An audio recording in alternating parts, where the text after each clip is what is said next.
नमस्कार दोस्तों, आज के हमारे इस वीडियो में हम आपके लिए करवा चौथ व्रत की संपूर्ण कथा लेकर आए हैं। बहुत समय पहले की बात है। किसी साहूकार के 7 बेटे थे और उनकी एक बहन करवा थी। सभी सातों भाई अपनी बहन से बहुत प्यार करते थे, यहाँ तक कि पहले उसे खाना खिलाते, फिर स्वयं खाना खाया करते थे। एक दिन जब करवा चौथ का व्रत आया तो करवा अपने ससुराल से मायके आई हुई थी। शाम को जब भाई खाना खाने बैठे तो अपनी बहन से भी खाने का आग्रह करने लगे, लेकिन बहन ने बताया कि आज उसका करवा चौथ का निर्जला व्रत है और वह खाना चंद्रमा को अर्घ देकर ही खाएगी। अपनी बहन को भूख प्यास से व्याकुल देख सबसे छोटे भाई ने पहाड़ी पर जाकर एक दीपक जला दिया और उसे चलनी की ओट में रख दिया।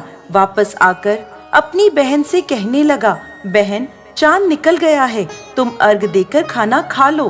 करवा भागी भागी अपनी भाभियों के पास गई और कहने लगी, भाभी चलो चांद निकल गया, अर्घ देकर खाना खाते हैं।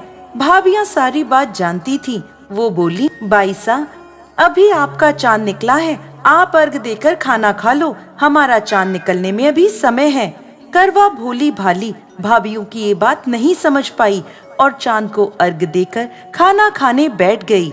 जैसे ही पहला निवाला तोड़ा तो उसे छींक आ गई, दूसरा निवाला तोड़ा तो उसमें बाल निकल आया और तीसरा निवाला तोड़ते ही उसके ससुराल से खबर आ गई कि जैसी भी हालत में है तुरंत अपने ससुराल पहुँचे। सेठानी करवा को विदा करने के लिए जैसे ही कपड़े निकालने लगी तो कभी उसके हाथ में काला कपड़ा आए तो कभी सफेद। ये देखकर सेठानी को बहुत चिंता हुई और वह करवा से बोली, बेटा रास्ते में जो भी मिले उन सबके पैर छूती जाना।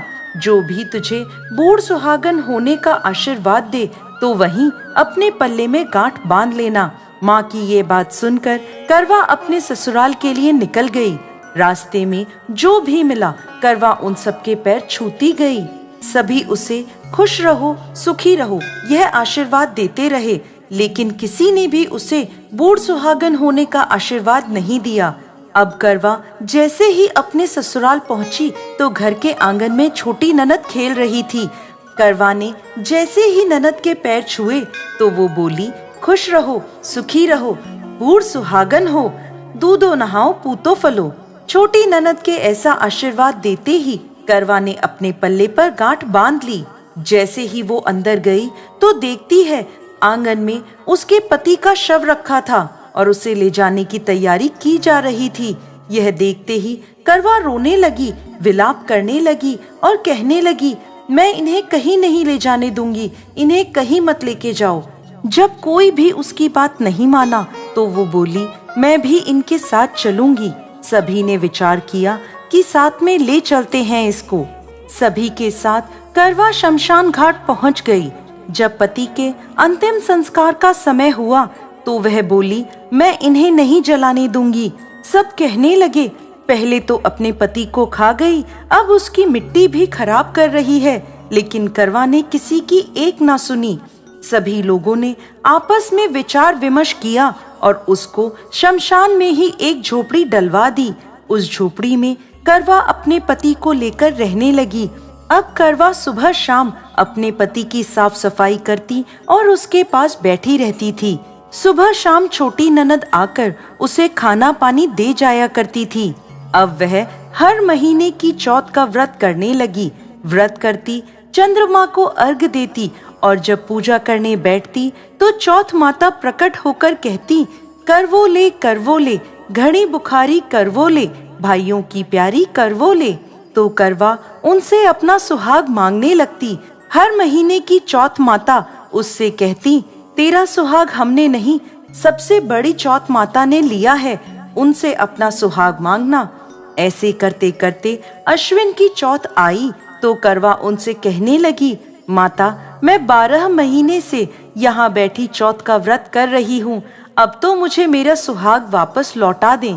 तब अश्विन की चौथ माता करवा से कहने लगी, तेरा सुहाग हम नहीं लौटा सकते, तुझसे बड़ी कार्तिक की चौथ माता नाराज हैं, यदि तू अपने पति के प्राण वापस चाहती है तो उनके पैर पकड़ लेना और उनके पैर छोड़ना मत। 16 श्रृंगार का सारा सामान तैयार रखना। ऐसा कहकर चौथ माता अंतर्ध्यान हो गईं। जब कार्तिक की बड़ी चौथ आई तो करवा ने अपनी छोटी ननद से 16 श्रृंगार का सुहाग का सारा सामान मंगवाया। जब ननद ने जाकर माँ को यह बात बताई तो सास बोली, पागल हो गई है, जो मांगती है दे आओ। छोटी ननद सुहाग का सारा सामान लाकर करवा को दे देती है। अब वह करवा चौथ का व्रत रखती है, चंद्रमा को अर्घ देती है और जैसे ही जोत करी तो चौथ माता उसके सामने प्रकट हुई और कहने लगी, करवो ले, घनी बुखारी करवो ले, 7 भाइयों की प्यारी करवो ले, दिन में चांद उगाने वाली करवो ले। तब उसने उनके पैर पकड़ लिए और बोली, माँ मेरा सुहाग मुझे वापस लौटाओ।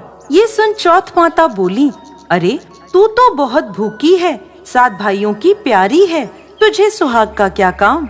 तो करवा कहने लगी, नहीं माता, मुझसे बहुत बड़ा पाप हो गया, मेरे सुहाग को मुझे वापस लौटा दो माता।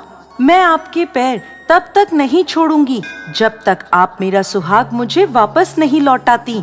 यह सुनकर चौथ माता ने करवा से एक एक कर सुहाग का सारा सामान मांगा और करवा उन्हें सारा सुहाग का सामान एक एक कर देती गई।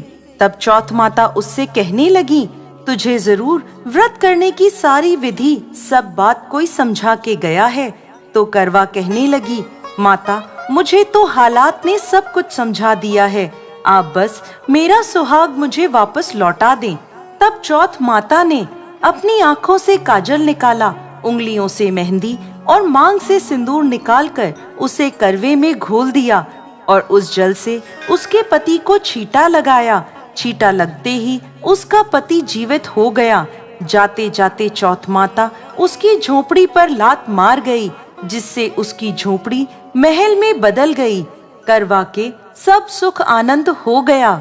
शाम को जब छोटी ननद भाभी के लिए खाना लेकर आई तो देखती है कि भाभी की झोपड़ी तो कहीं है ही नहीं, उसकी जगह एक बड़ा सा महल खड़ा है। उधर करवा खिड़की में बैठी छोटी ननद के आने की प्रतीक्षा कर रही थी। छोटी ननद को आता देख करवा दौड़ी दौड़ी उसके पास गई और कहने लगी, देखो बाईसा, आपका भाई जीवित हो गया। घर जाओ और माता जी से कहो कि गाजे बाजे के साथ हमें लेने आए। छोटी ननद दौड़ी दौड़ी माँ के पास गई और कहने लगी, माँ भाई जीवित हो गया। माँ कहने लगी, अब तक तो वो भाभी ही थी, अब तेरा भी उसके साथ साथ दिमाग खराब हो गया है। तो वह बोली, नहीं माँ, मैंने अपनी आँखों से देखा है, भाई जीवित हो गया है। ये सुन माँ और बेटी दोनों गाजे बाजे के साथ अपने बेटे और बहू के पास पहुँचे। बेटे को जीवित देख सास बहू के पैर छूने लगी और बहू सास के पैर छूने लगी और कहने लगी, माताजी देखो आपका बेटा जीवित हो गया। तो सास बोली, बहू मेरा बेटा नहीं, तेरा पति जीवित हो गया। मैंने तो साल भर पहले ही इसका अंतिम संस्कार कर दिया था, ये तो तेरे भाग्य से वापस आया है। हे चौथ माता, जैसी पहले साहूकार की बेटी के साथ करी वैसी किसी के साथ मत करना, और बाद में जैसे करवा के पति को लंबी आयु दी वैसे ही इस कथा को कहने वाले, सुनने वाले और हुंकारा भरने वाले सब पर कृपा करना। जय चौथ माता।